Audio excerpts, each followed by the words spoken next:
Well, it took until the 18th game of the season, but the Orioles have finally won two in a row, and the Orioles finally have a series win. I'll recap the W over the Guardians from Thursday night, coming up on this episode of the Locked On Orioles podcast.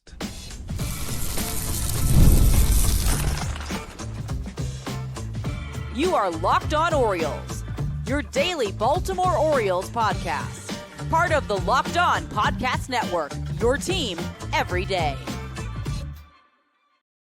Hey there, Orioles fans. Today is Friday, April 18th, 2025, and welcome back into the Locked On Orioles podcast, part of the Locked On Podcast Network, your team every day. As always, I'm your host, Connor Newcomb. And coming up on today's episode, we're going to talk about an Orioles team with a winning streak for the first time here in 2025. Yes, that streak is just 2 games, but that's a winning streak when you've had the struggles the Orioles have had. I'll get you the 5 things you need to know from the O's 6-2 victory over the Cleveland Guardians on Thursday night that got them their first series W of the year. That will include the maybe best start of the year by an Orioles pitcher as Tomoyuki Sugano goes 7 innings. That'll include the long ball, once again being a big part of the Orioles offense, and some intriguing stuff we saw from the Oriole bullpen on Thursday night. Then, speaking of the bullpen Trust Power Rankings for the second time this year, and finally we'll get you ready for the series between the O's and the Reds this weekend. But that's all coming up on this episode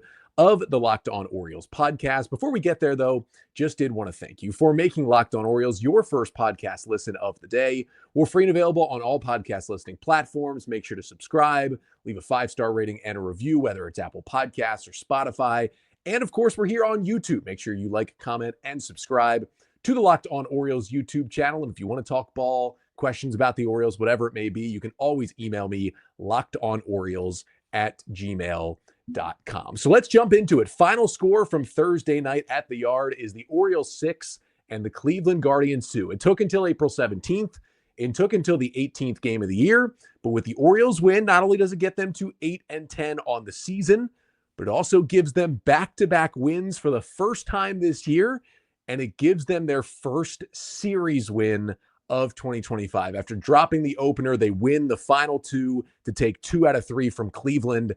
And that has just got to feel good for this Orioles team. I'm going to get you the 5 things you need to know from this Oriole victory. And the first thing you need to know is Tomoyuki Sugano turned in his first quality start in the majors. And not only was it a quality start, it was the longest start by an Oriole pitcher so far this year. Sugano goes 7 strong innings, allowing 2 runs on 5 hits, 3 strikeouts, no walks, 2 solo home runs allowed with the 2 runs against the veteran right-hander. He threw 87 pitches and now has a 3.43 ERA through 4 big league starts. I would say overall it's been so far so good for Sugano in an Oriole uniform, but this was a different level. And here's the thing. When Sugano has good starts like this is what it's going to look like. He was great. He went 6 up, 6 down in the first 2 innings, looked nasty. He struck out Steven Kwan to start the game with back-to-back filthy splitters. Kwan's only struck out 8 times all season in 18 games. Sugano's not a guy who strikes really anybody out, so that was super impressive to see. And, the Orioles have a 1-0 lead. Sugano comes out there in the third. First pitch, Daniel Schneemann, home run. Mullins almost robs it, but he gets it out to tie it at 1. Next batter, long battle with Austin Hedges. Boom, home run. And immediately, it's 2-1 Guardians, back-to-back homers in the third. You're thinking, here we go again. He had a good start to this one, but now it's all going to fall apart. And with that Hedges homer, like Schneemann made a good swing, but on the Hedges homer, this is a backup catcher who's only rostered because of his framing. He is not a good hitter.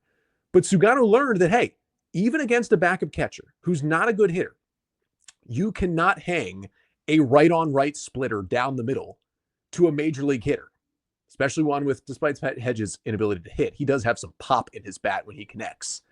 He's still going to hit the ball out. And that is what Hedges did. And there's still going to be some learning moments like that for Sugano after pitching over in Japan professionally for almost 15 years and coming to Major League Baseball with some diminished stuff from what he's used to, 5 years ago in Japan. He's going to have these learning moments. But he even learned from that swing against Hedges. And he settled down and he did what he should be doing. He didn't walk anybody. That was his calling card in Japan, had a minuscule walk rate. and he got outs early in counts. And again, if he can mix all 6 of his pitches, which we saw all 6 of them on Thursday night, if he can attack hitters on the corners and have his good command, which I would say overall he had that on Thursday, he can be a good major league pitcher. Now, he's never going to be a great major league pitcher. That we knew. But he's going to keep the Orioles in games, and sometimes it's going to pop like this with 7 innings of 2-run ball. And sometimes, because his stuff is not electric, stuff's going to leak over the middle, he's going to get hit hard, he's going to give up some runs. That's going to happen if he ends up making 30 starts for the Orioles this season. We know not every start is going to look like Thursday. We knew that from the moment the Orioles signed him this offseason.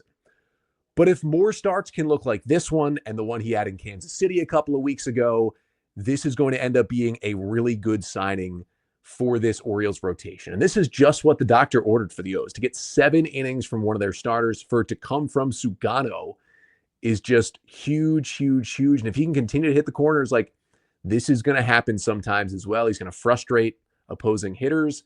And it was fun to watch, and fun to watch him finish it off with a strikeout too on a high fastball. This is the kind of start that the Orioles desperately needed, and they got it on Thursday night. Second thing you need to know from this Oriole win is that the O's made a pretty big lineup change on Thursday night. Cedric Mullins moved into the leadoff spot for just the second time this season. Now, Mullins also hit leadoff back on April 3rd, which was his first time in the leadoff spot since September of 2023, but it was also the final game before Gunnar Henderson returned off the injured list. As soon as the next game came up, Gunnar was back. He was back hitting leadoff, at least against right-handers, with Jordan Westberg hitting leadoff against lefties. But that game, the last time that Mullins had hit leadoff before April 3rd, was September 29th of 2023, the day after the Orioles had clinched the AL East with the win over the Red Sox. They had nothing else to play for. They were locked into the AL East. They are locked into the number 1 seed. So they kind of played that hangover lineup where you play mostly your bench guys the day after you clinch everything. And that is why Mullins got a chance to hit leadoff again. Henderson was not even in that lineup on September 29th. The last time that Cedric Mullins hit leadoff with Gunnar Henderson in the lineup too was July 1st of 2023 against the Twins. It was a 1-0 Orioles loss. And the very next day, Henderson was moved into the leadoff spot in the order for the first time. It was a combination of Henderson hitting well, Mullins really struggling at that point in the 2023 season, and Mullins kind of never got that job back. Now, Henderson was in a 2 spot on Thursday. He's done that before. At parts of the season down the stretch in 2023, Brandon Hyde would hit Adley Rutschman leadoff with Henderson batting number 2. But this is a bit of a change, and we probably won't see it against lefties. But maybe the Orioles are going to stick with this for a little bit. We'll see if they do. Mullins did draw another walk. He now has 13 walks versus 12 strikeouts on the year. He was 3rd in the American League in on-base percentage entering Thursday's game, and he drew another free pass in this one. And we'll see. We will see. I'm not totally sold on keeping Mullins up there. I really do like Gunnar Henderson in that leadoff spot. They kind of moved everybody down. Gunnar 2nd. Adley went from 2nd to 3rd. O'Hearn went from 3rd to 4th. Those are kind of the big changes in the order. But we will see. But we won't see it tonight. The Orioles are facing a lefty. But when they face the righty Hunter Green on Saturday, I would not be surprised if Mullins is back there, the number 1 spot, and Brandon Hyde and the Orioles kind of feel it out from there to see how it works. Now, the third thing you need to know from this Oriole win is that the home runs kept coming for the O's. We know the Orioles hit a lot of home runs early in the year. Then they went into a stretch with 2 homers in 10 games. Well, since they started this homestand against Toronto over the weekend, they've started to hit the long ball once again. And all 6 runs on Thursday night came from the long ball. It started with Gunnar Henderson, who finally hit that first home run of the year, a laser line drive over the new wall in left center field, a solo shot in the first off Tanner Bybee to put the Orioles up 1-0. And it's funny because you see a lot of people who were calling for Cedric Mullins to hit leadoff were complaining about Gunnar Henderson hitting leadoff, saying when he hits his home runs, there's nobody on base to drive in. Well, it's funny that he still homered in the first, Cedric Mullins, who got out to start the game, and then Henderson still hits a solo home run in the first inning, despite hitting second. But he got the ball out of the yard, 109 off the bat. I mean, Gunnar is leading Major League Baseball in hard hit rate right now. It's at 70%. That is absurd. but he's been hitting the ball on the ground too much. He's starting to hit the ball in the air the past couple of days. He had the homer. He had a double to left field in this game as well. In the Orioles' big third inning, he is finally elevating the ball. A ground out that Gunnar had in the seventh inning on Thursday snapped a streak of 6 consecutive batted balls over 100 miles per hour in terms of the exit velocity for Gunnar. There is a Gunnar heater coming, and I think it started this week, and especially maybe started with the home run on Thursday night. Then Ryan O'Hearn homered for the second straight day, picking up Ramon Urias, who had one of the worst base running sequences in baseball history in the third inning on Thursday. But O'Hearn still delivered with 2 on and 2 out. Orioles trailing 2-1 in the bottom of the third. First pitch he sees from Tanner Bybee just gets enough of it to hit off the top of the wall in right center field and go out for a 3-run shot to put the Orioles up 4-2. Back-to-back days with home runs for O'Hearn, who hit that monster solo shot in the 8th on Wednesday night.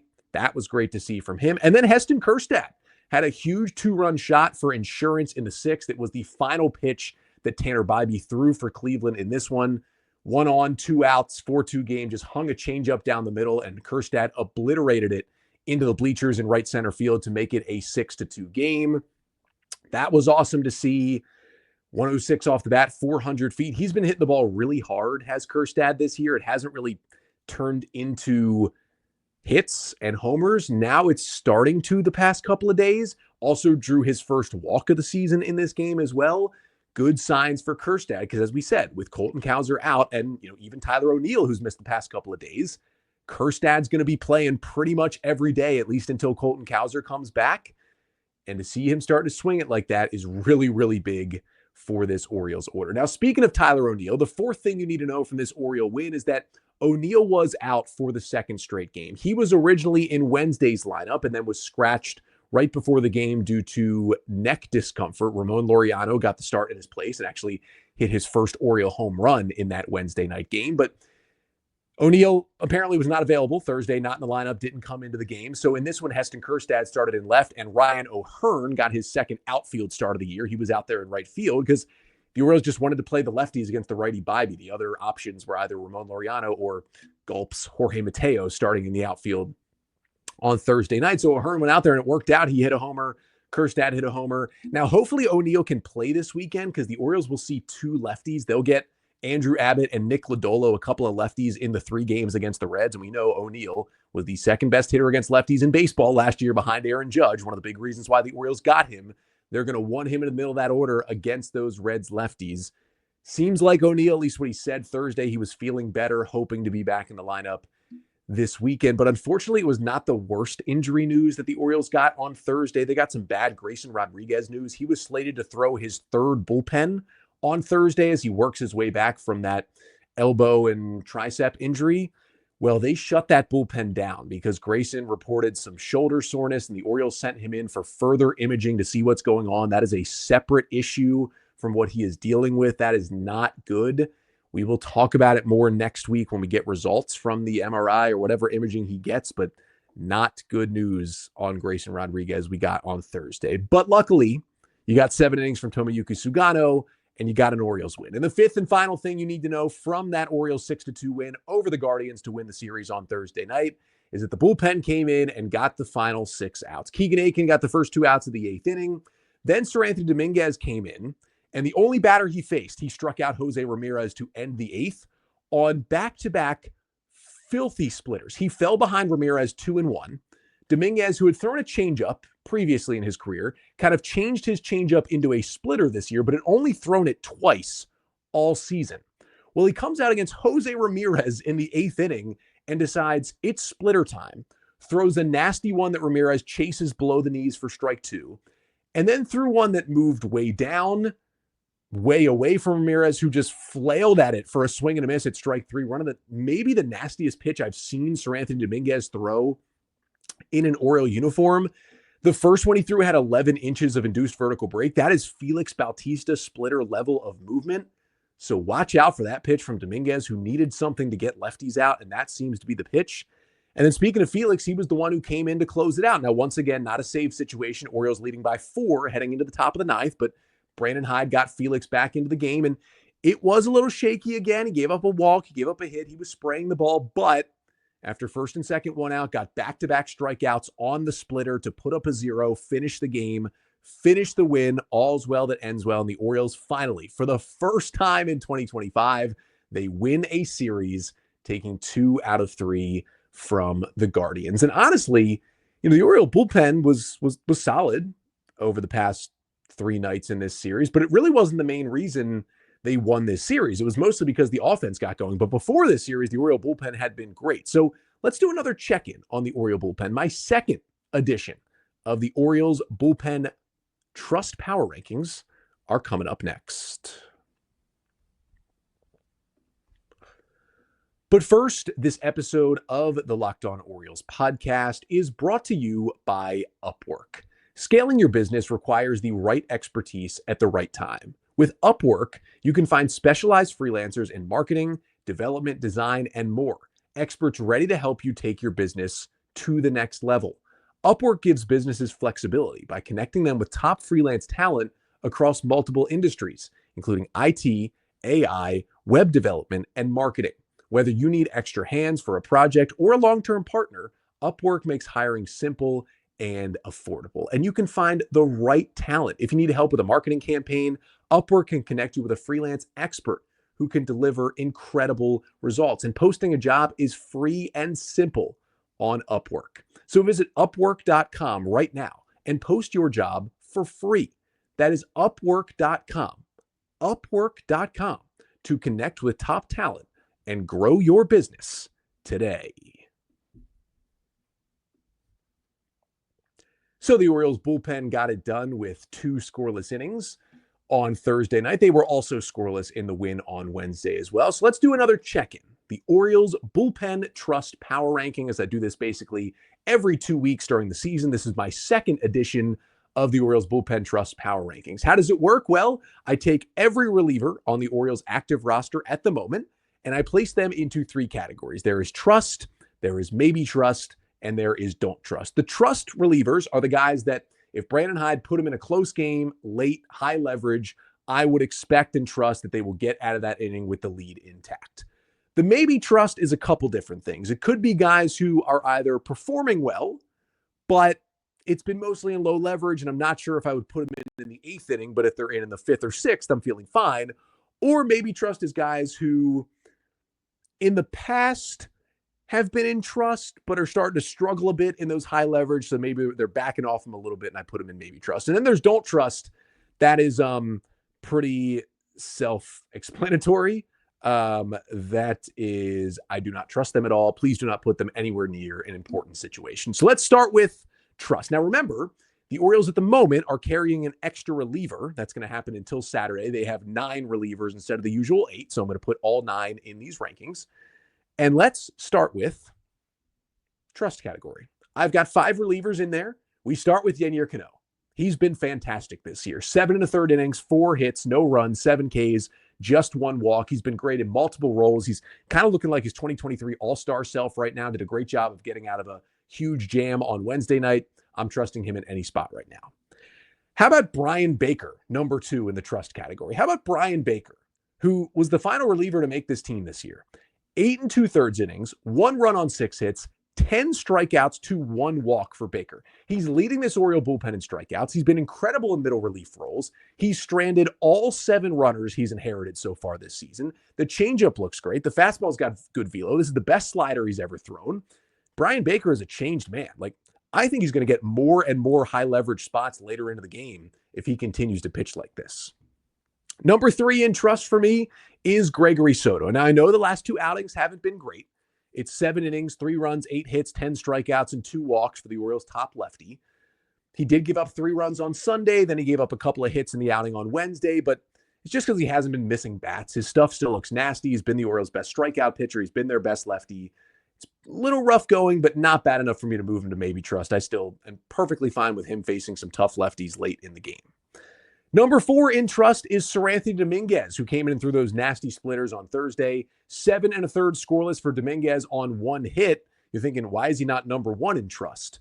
9 strikeouts. Well, he's also walked 6 batters through 7 1/3. That worries me. It's hard to get away with 6 walks in 7 1/3 innings and still have a 0 in the runs category. It's helpful when you strike out 9 and only allow 1 hit. The walks are going to bite him at some point. The command issues are lurking, but with that splitter he's throwing, and he hasn't given up a run, you got to put him in trust at this point. And the final guy in the trust category, moving up from maybe trust where he was 2 weeks ago, is Matt Bowman. Matt Bowman, 8 1/3 innings of 1 run ball, 6 hits, 3 strikeouts, and 0 walks for a guy who didn't make the opening day roster and then was called up to join this team when Albert Suarez went on the injured list. And I had him in maybe trust last time because he had been great, but he had been pitching in mostly low to medium leverage situations. And I just said, hey, I want to see him pitch in high leverage before I move him to trust.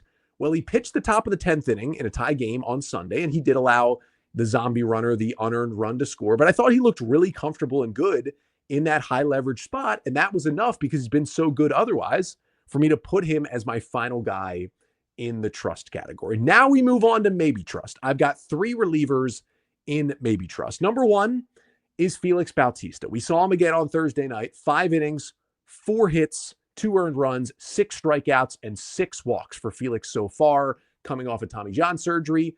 I also had him in maybe trust last time, and I said I'd put him in trust as soon as he got a save. Well, he did get one over the weekend, but he walked 2 batters in that inning and still was a bit shaky. So I'm still going to keep him at the top of maybe trust. He did put up a 0 on Thursday. You like to see that, but he also allowed a walk and a hit. I need to see a clean save. We've seen a clean inning. We've seen a save. I need a clean save. When I see a 1-2-3 save from Felix Bautista, that is all I'll need. One time, and he is into trust. The stuff is still great. Just the command, he's spraying it everywhere right now. That happens sometimes when guys come back from Tommy John.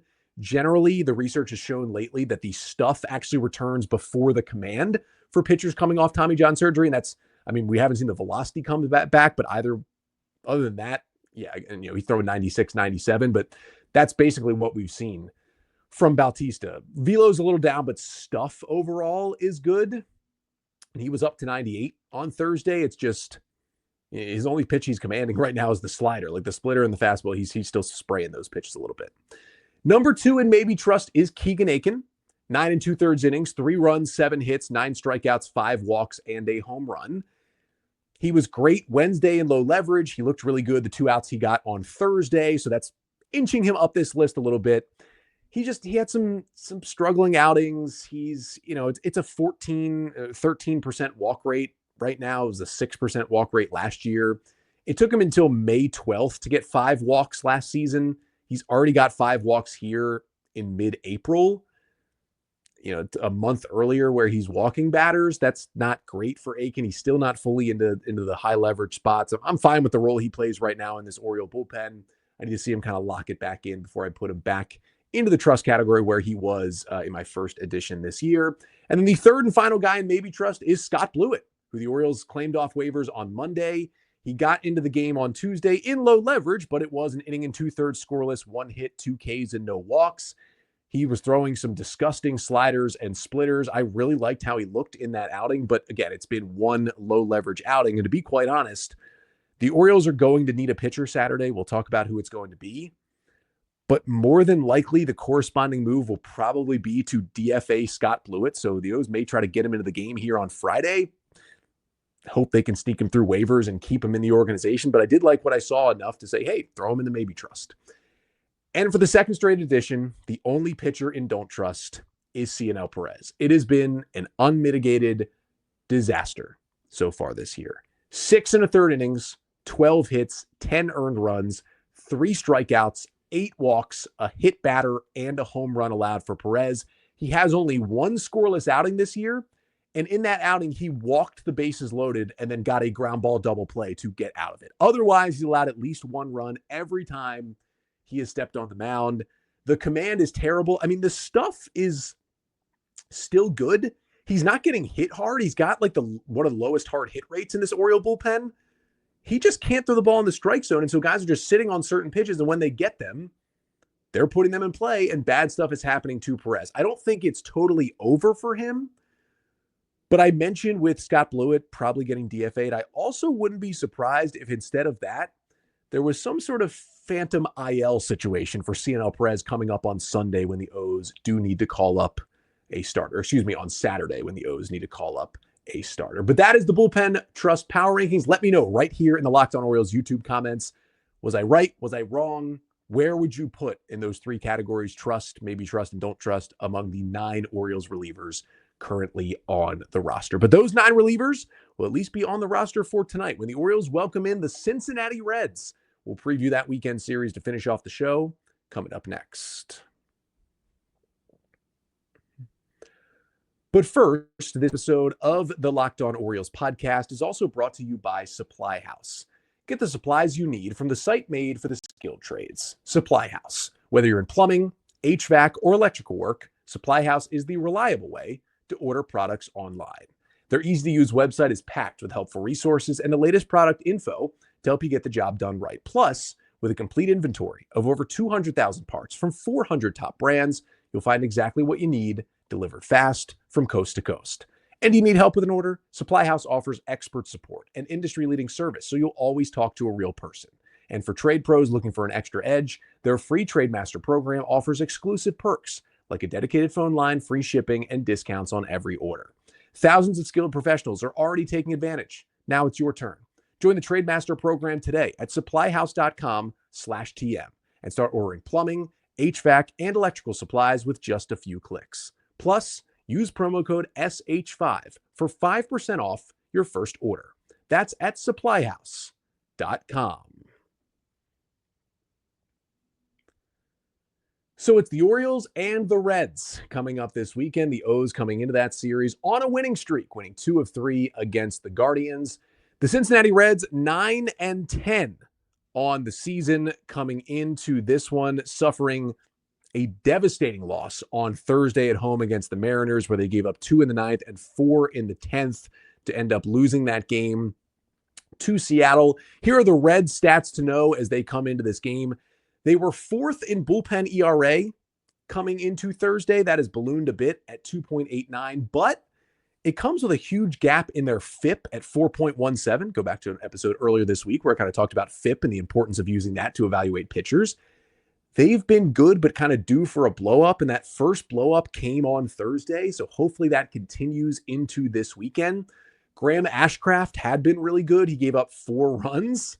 Tony Santillan had been really good. He gave up a run on Thursday. Alexis Diaz, their former closer, just returned from the injured list, but is not getting the closer role yet. Emilio Pagan, who is their closer, gave up back-to-back homers in the 9th to blow the save on Thursday. Their bullpen is not in a very great place. Neither is their offense, which came into Thursday 26th in the major leagues at team WRC plus with a 70 WRC plus.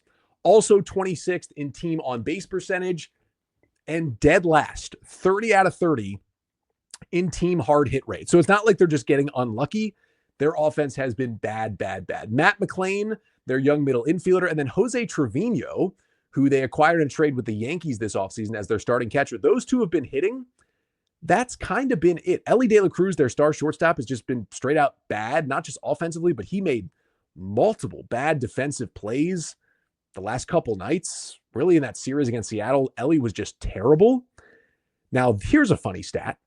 Best 2 hitters by WRC plus on the Reds right now, if you set the minimum plate appearance at just 1, it is Austin Hayes, who returned from the injured list earlier this week to make his Reds debut, signed with the Reds this offseason on a 1-year deal, and has hit 2 home runs already. And it is our old friend Austin Wynns, who is the Reds' backup catcher to start the year because Tyler Stevenson is on the injured list.